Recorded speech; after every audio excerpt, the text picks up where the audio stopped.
Hello, my name is Cade Henry. Hello, my name is Drake Spurlock. Hello, my name is Tyler Bindel, and today we're going to be presenting our game Don't Crash.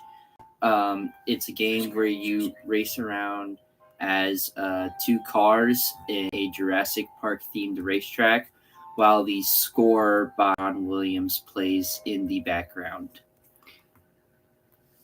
Currently, we are looking at the code of our project, and we're going to run our game and showcase it. If you listen in the background, you can hear background music that is from the Jurassic Park.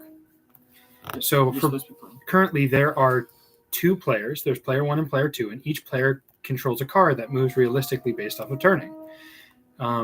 We each had trouble making this work because for realistic car movement, it took a lot longer than we expected. But each player controls their car and attempts to not crash into the side barrier. If you crash into the side barrier, it actually crashes the game. So that's hence the name Don't Crash. So breaking it down into individual parts, I worked on the car movement and rotation.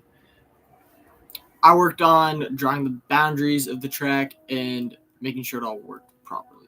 And then I worked on the timer to see, to make it to where you could see how long you had gone without crashing to the boundaries.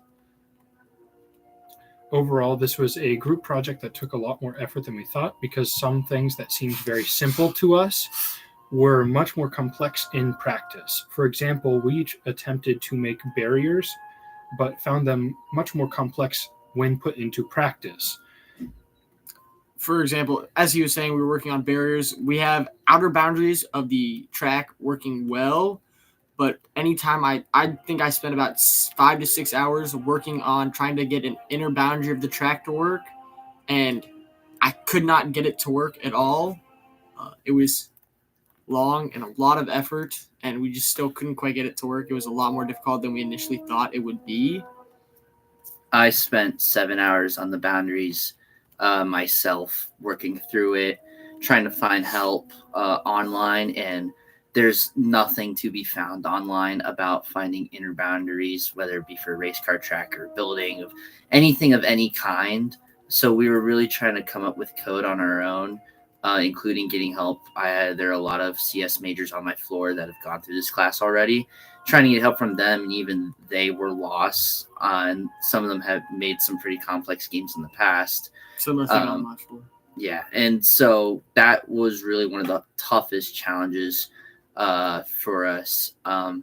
So to improvise off that and give us some other intellectual challenges, as you see here as we boot the game up again, if you press the escape button on our game, it resets the game back to its original starting point. That was a fun thing to learn how to code, and it didn't strain us as hard as the inner boundaries did when it came to that. So how do we play the game? Each player has a set of controls that is defined as player one is the arrow keys, up, down, left, and right, and player two is the WASD keys, W, A, S, and D. And each of those, the up arrow or W key controls the movement, forward movement of the car. The left and right change the turn angle of the car. And the S key makes the car move backwards. Yep, and then player one, the arrow keys is the white car, and player two, the WASD keys is the blue car, just to make that a little bit more clear on who's number one and who's number two. Also, all the media files, I thought it would be cool if we made them themed, and so I went with Jurassic Park.